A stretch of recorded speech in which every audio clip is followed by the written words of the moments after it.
Well, the last days of February are moving along, and there's a cold front parade that we are in the midst of.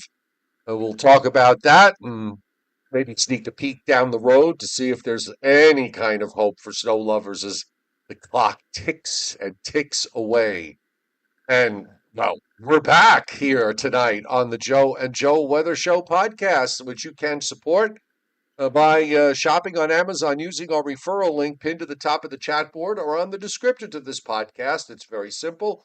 Click, search, shop, and Amazon throws us back a little bit of point for sending you there. It doesn't cost you a cent. All you got to do is click. And of course, you got to buy something. So, anyway, we appreciate those of you who have done that and those of you who will consider doing that by shopping our referral link on Amazon. So, we're back. I apologize for last night. My broadcast software just wouldn't work. I couldn't even open it up, and it took me about 3 hours to figure out how to fix it, and I fixed it. So there you go. And here we are. And we're here. Yes. Hey, Yes. I wanted to because I'm going to forget, but I wanted to bring this up. So, uh, that annual abomination of daylight saving time is fast approaching, Joe. Now, is that this Sunday or the Sunday after? The Sunday after. Okay, the Sunday after. So I don't know if you know about this, but I was reading about the history of daylight saving time, Right. and before uh, before Congress kind of made it a national thing with legislation, with I don't know, with the Time Act or whatever they called it. But I didn't know this, but in the early 1900s, there were localities could do whatever they want with regards to time. I mean, they could move clocks around, whatever they wanted to do, they did. And you had a patchwork quilt of places that changed it, moved the clock an hour ahead in the spring and summer, and places that didn't. And one of the things that I found striking was that uh, apparently, and I never knew this, New York City practiced daylight saving time in the early 1900s. The suburbs surrounding New York City did not. Now, look, it was a different world back then because, there were still farms in the Bronx. So, once you got away from Manhattan, you very quickly went into a very undeveloped, rural landscape. But still, I mean, can you imagine that today? No, If I they, can't. yeah, I mean, it just struck me that it's like, oh my God. So New York City was on one time, on saving time, and the rest of the surrounding area was on standard time. That must have been fun to go through. I did not know that, though.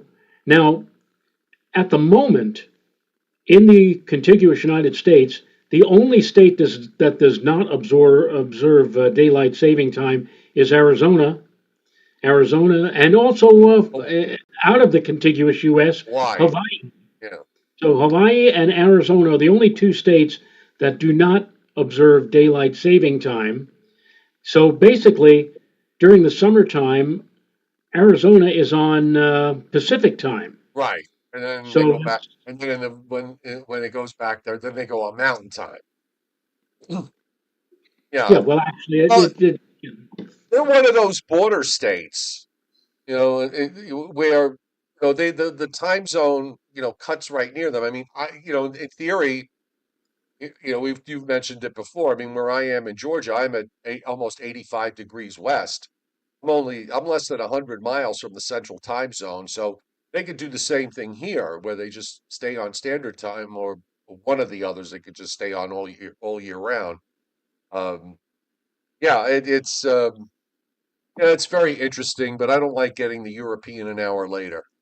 well, the thing is that the current administration has made it clear that the president has made it clear that he is going to abolish daylight saving time. In other words, come a week from this Sunday, presumably after he signs an executive order. And he probably will not do that until a couple of days before, because that's the way apparently his mind works. He doesn't prepare anybody for something long term. He just instantly says, okay, somebody will remind him that daylight time is coming up within a few days and he'll make this decision. And if he does do that, then we stay on standard time for the rest of the year. And that means that here in New York, for example, now I commented to myself this morning when I had to get up early and I got up around 6 o'clock and got out and walked the dog. I said, "Oh, look at that! The sky is actually light. I was too light to see any stars. Sunrise was only about 40 minutes away, and the mornings are going to continue to get progressively lighter, unless we do go back on daylight time. In which case, then we push the sunrise back 1 hour, and so instead of 6:40, it'll be coming up at around what 7:40 or 7:30 or whatever, and it's going to be dark again in the wee hours of the morning or Yeah, in well, the I go back to quarter of eight sunrises. yeah. You So know, so it but I go to quarter to eight sunsets too. So but it'll I be don't know. interesting to see. It's I kind of prefer the light in the I just kind of like it the way it is. Just leave it alone. Well, I'm getting too old to adjust for an hour change. It screws up my day. during the energy crisis in 1974. Somebody had the bright idea, hey, why don't we have daylight saving time in the winter time as well? And so we moved the clock ahead 1 hour in early January of 74. And the idea was it'll stay light for an extra hour. Instead of the sun going down at 4:30, it'll be going down at 5:30. And everybody thought that was a great idea. Oh, that's wonderful. And then when we did it, it did not, and no pun intended, or maybe pun intended here, it didn't dawn on anybody that by doing that, sunrise would be in New York not at 7:30 but at 8:30. And all of a sudden, parents were watching as their young children were going out to the bus stop in pitch darkness. And all of a sudden, on a few radio stations here in the New York area, they had contests. Instead of winning money, you would win a flashlight. And I remember one disc jockey saying, the flashlight is great. Not only will it provide light, but it also, you could use it as a weapon in case you're going to get mugged. But the getting on a serious note, there was one state that was bitterly complaining, like right after the change to daylight saving time in January occurred. One state that was very upset, and that state said, we're getting too many injuries to our young children. In fact, there were a couple of young children who were actually killed on the way to school Florida. because they were run over by in the darkness, I guess, by Yeah, I think it was cars. Florida. And that state, by the way, was Florida. I just said And that. now, and the biggest proponent now for year-long daylight saving It's time is Florida. is Florida. Well, not necessarily the state of Florida, but Marco Rubio from Florida, who came up with a bill saying, something to the effect like, you know, the daylight time, perpetual daylight time. And I said to myself, doesn't he know? Didn't he look back? And I Yeah, but said, no, well, Joe, nobody remembers the history of it. Plus, well, Florida's a he different. wouldn't remember But it because he was only. Florida's a different state now because of the population is aged. It's a much older population that lives in Florida for the It's most true, part. and he was also 3 years old when that happened. Yeah, I, so I I forget mean, the name. There I was a didn't remember this until I was reading about it. So I can't imagine. Most people don't. Most people living today probably don't remember it unless they were people alive who back then. who do not learn by the past are destined to repeat the Yeah, errors of well, the past, or whatever. So, but what are you complaining about?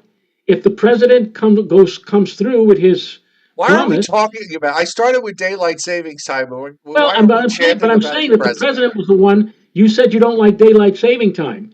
You hate it. The Right. president is with you. The president has said that he will not allow daylight saving time to pass, that he wants to get rid of it so that nobody needs to move their clock ahead or move their clock back during the year. So if he does what he says he's going to do, then you're going to stay on standard time and you'll get all of your weather information at the All right. regular Well, time, not the you late know, hour.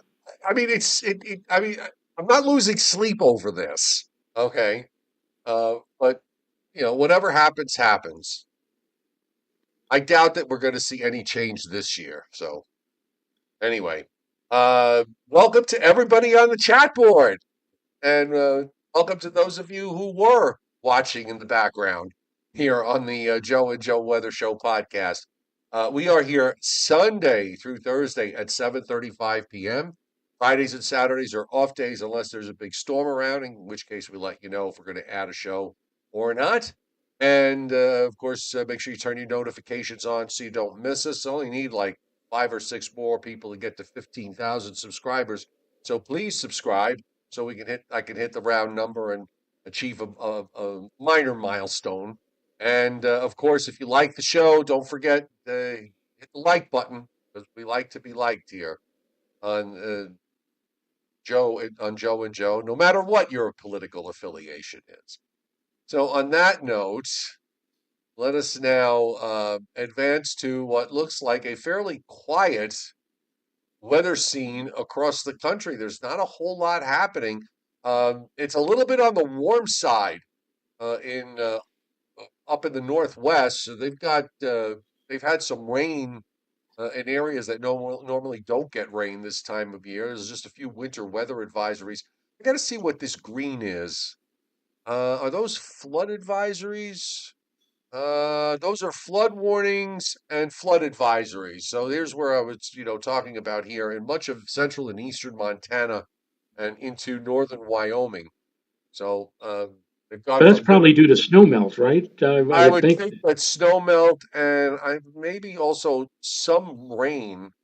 Let me see what they're saying here. Flood advisory. Uh, why did I pick that spot? Let me just go over here. Just pick up a forecast. Bozeman, no, Bozeman Billings. Let's see what Billings has to say. Um, I mean, because it's been pretty warm there. Once the Arctic air pulled out with the west wind, it got really warm. So the stuff that was coming in off the Pacific Northwest wound up being more rain than snow, which is a little unusual. Again, there's probably some snow melt. They had avalanche warnings up over the last couple of days. So yeah, that's probably is the case. And we got a few areas in southeast Wyoming and western Nebraska with high wind warnings and wind advisories in western Washington and a couple of flood watches up there too. But in the east, it is quiet from Maine to Florida, back to the Mississippi River and beyond. And really, there's nothing of consequence going on. Other than these cold fronts that are going to be coming through, we had one come through today. I saw there was a stick of showers on the radar. I don't know if you got any rain out of it. And then there's another one on Thursday, and then there's another one on Saturday. No, we did not get any. To my knowledge, we did not get any precipitation from that little stick, so to speak. But there's a better chance, as you just pointed out, on Thursday as another front moves on by, and yet a third front, an even stronger front, will be passing on through during the day on Saturday. And then after that, it really does turn quite a bit chillier with a blustery northwest wind for Sunday and into the start of next week. Um, And Helen Bertona, I believe, asking on the chat board, did we set a record today? No, we were way, way behind the record. The record for today at Central Park was 75, set back in 1930. Yes, it is possible to get into the 70s in February. 75, and so we were nowhere near that today. It was nice to see the temperatures get into the 50s. It felt really nice relative to what we've been dealing with of late, but no, we were nowhere near the record for today. so I've got the satellite loop. This is the clean long wave, Joe, as opposed to the dirty long wave. And if you think I'm kidding, I I think there is a dirty long wave in here somewhere. I see the dust map, the clean long wave, water vapor, short wave, cloud particles, snow and ice, cirrus, veggie. I saw a dirty option on one of these. Anyway, uh, one thing that this satellite loop just really illustrates pretty well is the dilemma that the area of eastern Pennsylvania to southern New England has been in all winter long. We had another system move into southern stream, cross Florida, and it's now headed out to the northeast. And then, of course, we had a northern system, which is now up in northern New England. And it's only now that it's having some impact on the low that's offshore. And I mean, this has really been the story all winter, Joe, where the systems that have been in the southern part of the jet stream have had no chance to lift up the eastern seaboard, and the northern stream just pretty much stays separate. And I think you could expect that trend to continue probably for the next couple of weeks. Yes, there's been a lack of any teleconnection, so to speak, and when you cannot get two systems to come together to have, as Tex Antoine used to say, a party, you're not going to get what you want. In which case, you may get the cold, but you may not necessarily get the storm to provide you with the white stuff that you'd like to see. So that has been the problem. We've had a lot of what snow that we have seen have been from flat waves of low pressure that have moved or propagated very rapidly across the region. And we've only had about 4, 6, 8 hours worth of precipitation. And if they're moving quickly, you can't really put down a whole heck of a lot. The most I think we've been able to put down in any one particular system has been like, 6 inches, 7 inches. But what you really would like to see is one of those systems that teleconnect, so to speak. They close off, they come together, and everything slows down. And then you've got 12, 14, 18 hours of snow, and all of a sudden, now you're talking about 8, 10, 12 inches or more. But we have not had that happen yet. Still Well, time, but the time when you they said is write the postmortem, on this winter, with regards to snowfall, there's going to be the obvious snow hole was eastern Pennsylvania to southern New England because if you go north of Route 84 and go, especially if you go a little further north into upstate New York, it's been a gangbuster snow year there. The lake effect areas, some places have picked up, 300 inches plus so far. And of course, if you go, say, from southernmost New Jersey southward, down through the southeast and across all of the Gulf states and back through the Ohio Valley, well, that whole area is going to show up as above normal snowfall in the southern part of the United States, especially the deep south, because of that one storm system that roiled the Gulf Coast uh, at many hundreds of percent above normal. So this is what happens every year. Every winter, there's always a snow hole. Some years the snow holes are bigger than others, and it just happened that this year the snow hole sat in eastern PA to southern New England. So I want to say something else about the winters climatologically, which I'll do in a little while. Radars are, showing some precipitation up in Maine and in northern Vermont and New Hampshire, and some places in north central New York. We've got some showers moving across the Dakotas. We've got a little bit of shower activity up back through Montana and on up into the Pacific Northwest. There's no severe weather uh, being indicated by the Storm Prediction Center, so we're not really worried about that. And as far as precipitation goes in the next 7 days, it's not really a whole heck of a lot. I mean, you're looking at a tenth to a quarter of an inch at most in the Northeast, pockets of a half inch, well up to the north, western PA. There's going to be some lake effect this weekend with colder air coming in. So they're going to get more lake effect snow there. We have an area of a half to 3/4 in the lower Mississippi Valley. The Virginia to Georgia is pretty dry. South Florida is dry. Not a whole lot happening in the Plains and Rockies, and not a whole lot happening in the Pacific Northwest. So for the next 7 days, I mean, overall, it's a fairly quiet setup. Yes, I said we have a front that'll be moving on through on Thursday. We'll probably pick up a little bit of precip from that.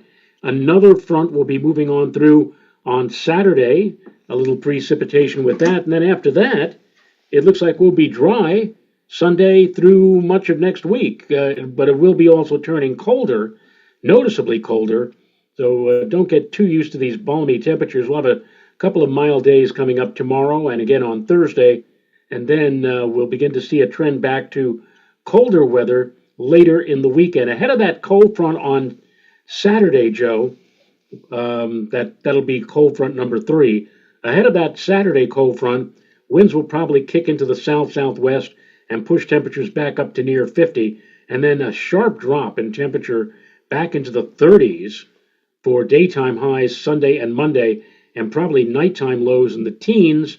And I wouldn't even be surprised up where I live on Monday night, we might see temperatures dip on down into the single digits. So colder weather is coming back. Of course, it doesn't come back with any snow, but it's coming back for Sunday and early next week.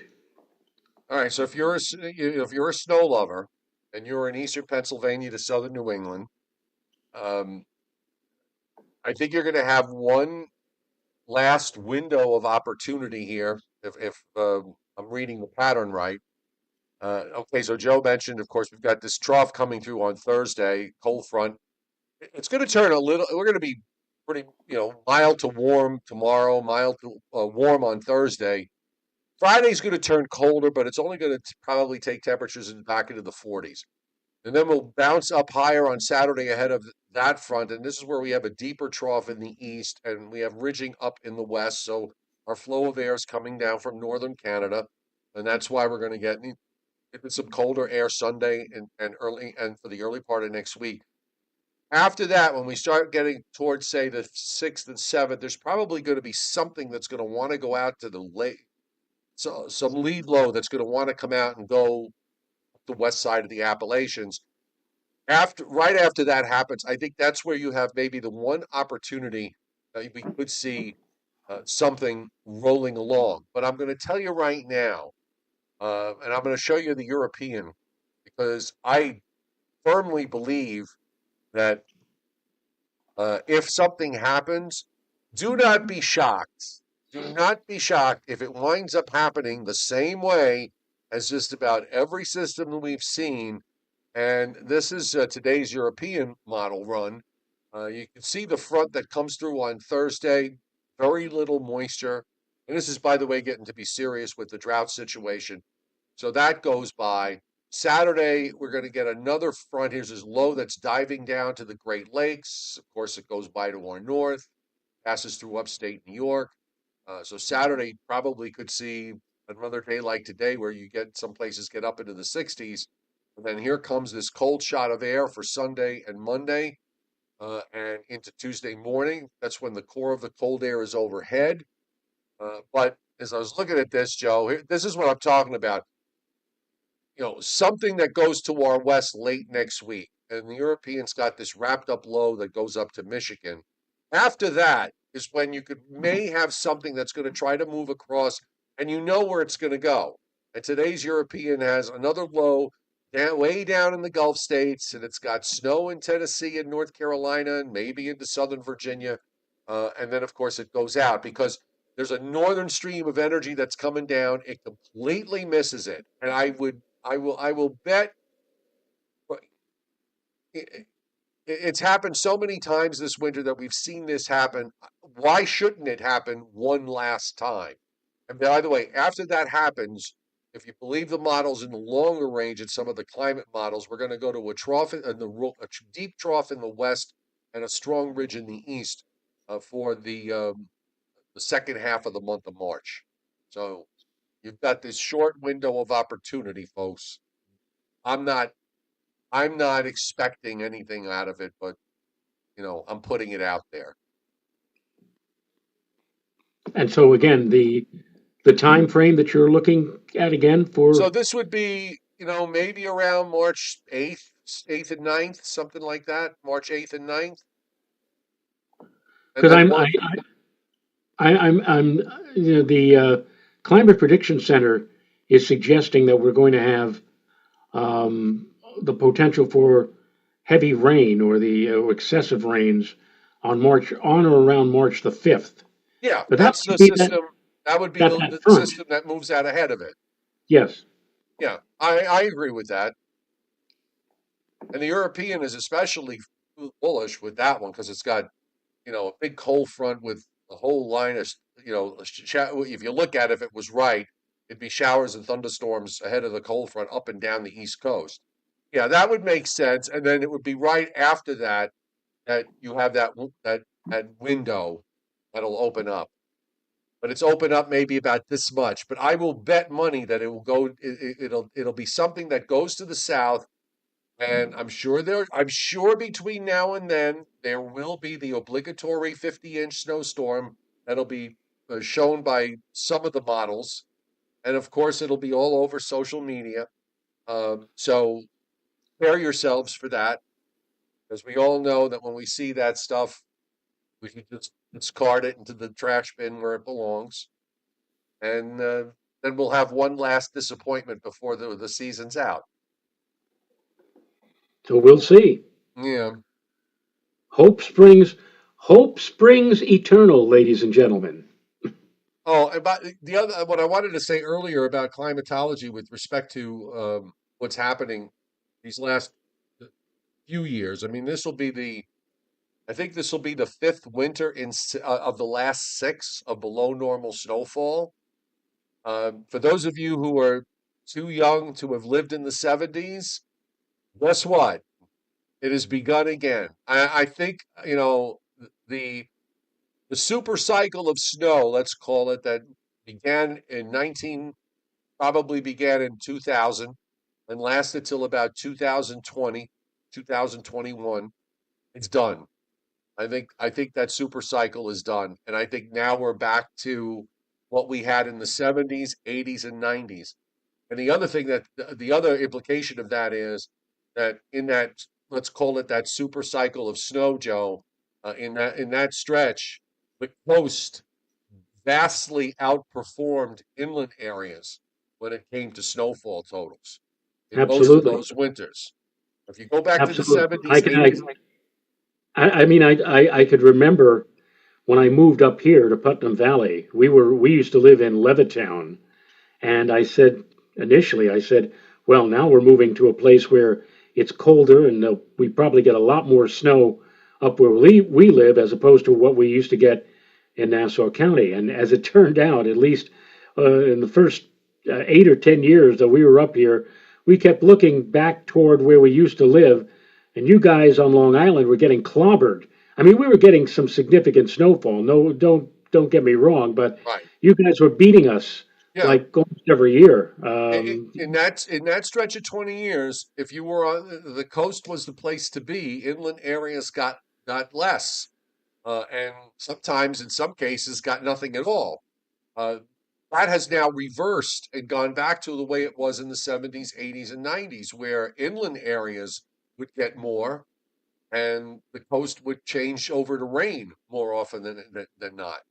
So I kind of think that's where we are now. I think that super cycle is over with. So does it mean that there were no big snowstorms? No, of course there were.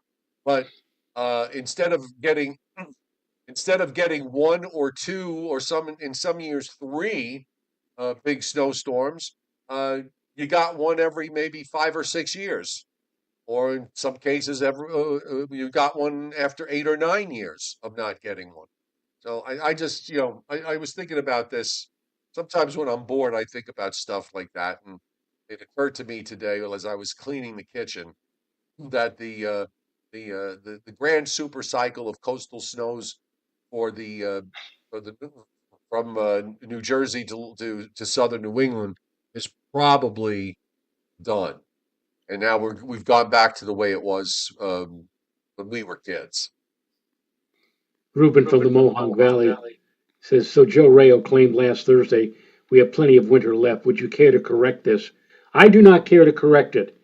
We have, meteorologically, winter comes to an end on Friday.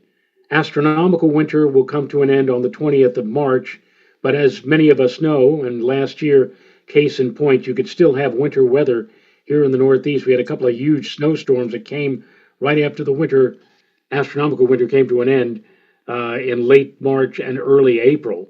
So I think we still have a shot of getting some. If you're looking for 6 or 8 or 10 inches of snow, we still have a possibility of that happening.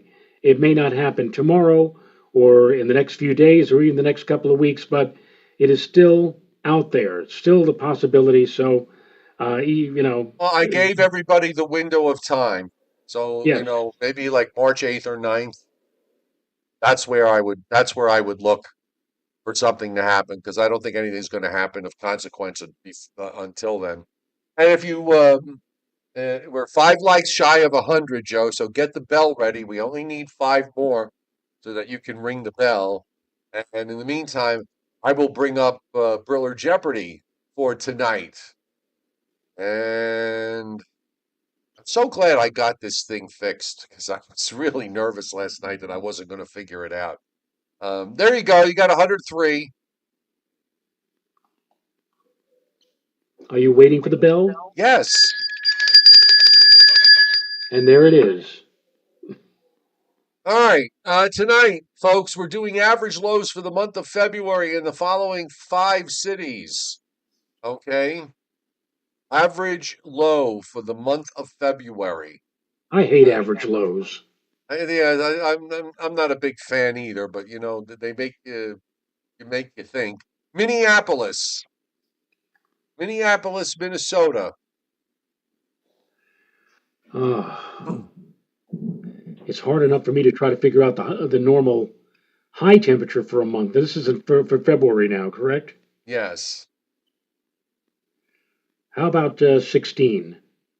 That's a little high, but Harold Olson, Vincent Croce, Mike Waterhouse Bonsai, all in and Carol DeCara, all in Snake Country, and a bunch of you that they said 12, and then a bunch of you said 14, but Mr. James Davidson, 13, and William Hoover, 13, Joe, 13.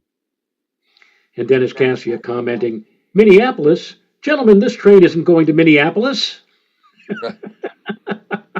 Uh, That episode, by the way, was on this past weekend. So nice. Next is New Orleans. New Orleans. New Orleans, New uh, Orleans. New New Orleans. Orleans, Orleans. New Orleans. All right, Average average low for February. John temperature. Menendez. No, that's you. You're How you're about you're 40? How about more like 42? Tampa. Oh, Joe Z got it. 50. 50. 50. Round number. 50. All right, New York City. Oh, New I York should know City. this. You should know this, and I should know this. Um, for February, average. I'll say 32 For the average low. for the average low Yeah, temperature. I'm thinking, hmm, this number to me looks a shade too high. I know the normals go up by the end of the month. Normal high in New York is like 45 or so by the end of February. Uh, but I'm sorry, what did you say, Joe? 32? 32. I'm trying to see if anybody got it here. Patrick Darcy close at 30. All right, Vincent Croce, no, you're too high. Maggie P, you're close at 28. Carol DeCarry, you're close at 28. Jason Fox, you're at 28. All of you have danced around this one. John Melander at 28. Uh, okay, I find Chuck Cardillo, 29. 29 is the average low. I thought it might have been a little lower than that, but that's me. Pittsburgh.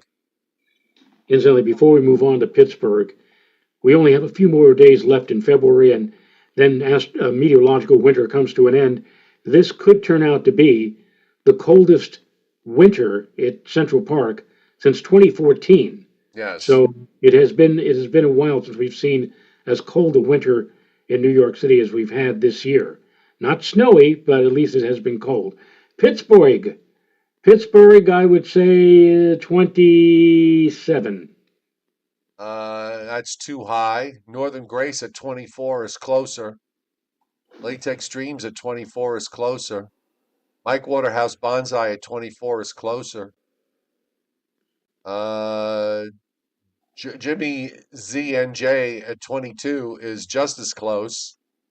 And Mike Waterhouse Bonsai has come back with 23. 23. Um, so there you go.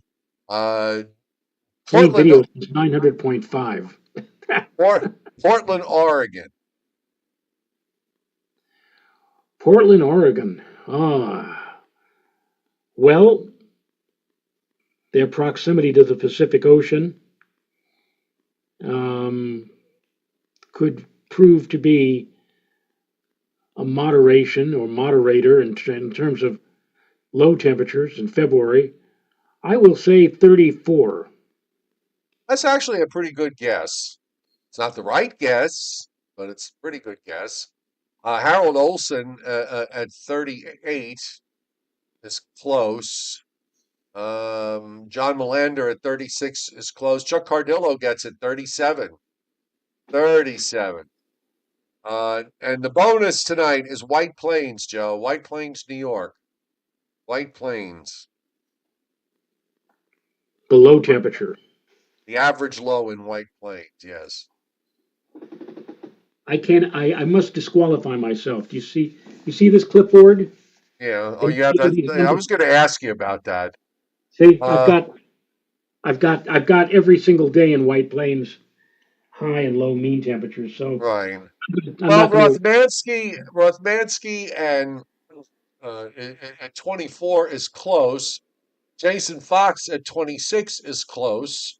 Vincent Croce and Northern Grace at 24, both close. I'm trying to see if anybody's got it here. Oh, here we go. A few people throwing up the 25s now. Pardillo, Lowe, Croce, Scalera, Fienga, Uber, Bonsai, all at 25. Yes, a quarter. 25. Okay. So anyhow, it was just back to getting, last night was so frustrating, but I was happy to get the software fixed. And then I went to the doctor today to have some growths on my nose frozen off with nitrogen. This woman comes walking into a room with what looked like a blowtorch. It's like, so are you going to solder me? What are you going to do here? Yeah, she walks around the doctor's office and she's got this container that looks like a blowtorch. So that was my day. I hope your day was ever all as exciting as mine was. Well, this was Julian Day today. This is the day, one of the days that we had possession of the grandchild for the day. That's why I was up so early. On those days when we have our grandchild, the alarm goes off at 6 o'clock in the morning because my son will arrive to drop off Julian at 6:30, which means that between 6 and 6:30, I got to quickly get dressed, get the dog out, and that's why I said at the start of the show, I said I said, gee, it's light, it's getting lighter now in the morning. But again, if we don't have a sudden executive order uh, placed to abolish it, if we go back on daylight saving time a week from Sunday, everything gets dark again. I'll be Uh, able to see stars again at a little after 6 in the morning. all right. Well, on that note, let us say good night. 124 likes. Oh, we did get a super chat hit tonight. I'm sorry I didn't acknowledge it earlier. It was Lakeville 500. Thank you so much, Lakeville 500, for hitting the tip jar tonight. Sorry I didn't mention it earlier. I saw it there, and then my mind went in a different direction. Uh, I try to thank people when I see it come up, but sometimes it gets lost, and that's what happened. So anyway, we'll see everybody tomorrow night at 7:35. Right? We'll be here. I'll be here. I'll be here. Just make sure you're there. All right. Nighty night, everybody. Good night, folks.